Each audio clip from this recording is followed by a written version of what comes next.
বাংলা মায়ের অ্যাংলো সন্তান। দাঁড়ান দাঁড়ান দাঁড়ান, ভাবছেন তো এমন কথা কেন বলছি? কারণ আছে আছে। रुको जरा, सबर करो। बोला আমি হলাম গিয়ে সবচেয়ে বড় প্রমাণ। দাঁড়ান, তার আগে আমি আমার জীবনের পুনর্জন্মের কাহিনী শোনাই। পুনর্জন্ম মানে জানেন তো, মানে গত জন্মের কথা বলছি।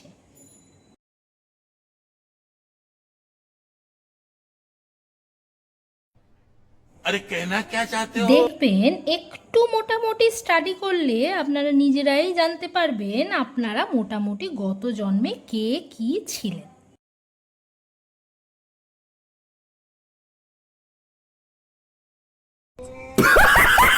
হাসি পাচ্ছে তো? আচ্ছা ঠিক আছে, হাসুন। তবে আমি আমারটা বলি। আমি গত জন্মে ফরেনার ছিলাম। না না না না, হ্যাঁ মানে বিদেশি।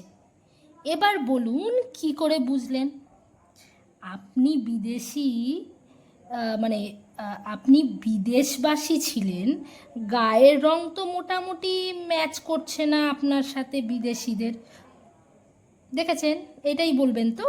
আচ্ছা ঠিক আছে, মেনে নিলাম। কি তাই তো? আচ্ছা, এটাই তো আপনাদের মনে প্রশ্ন।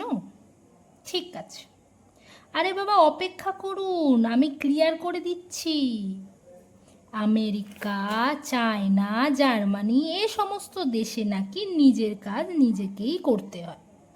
তাই জন্যই নাকি তারা সেলফ কনফিডেন্ট হয়ে ওঠে তাড়াতাড়ি।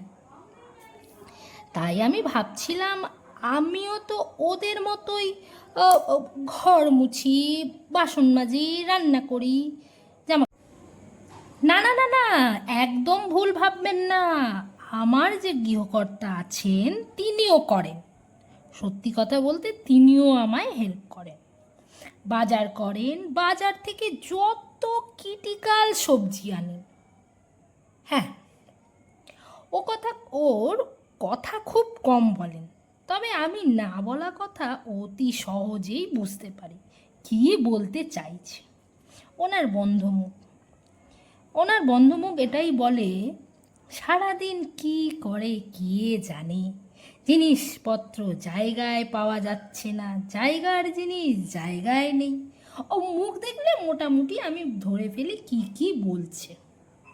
ঠিক আছে, হ্যাঁ দাদা, আমরা গৃহকর্তীরা সারাদিন টিভি দেখি, পায়ের ওপর পা তুলে মোবাইল ঘাঁটি, আর খাই ঠিক তাই।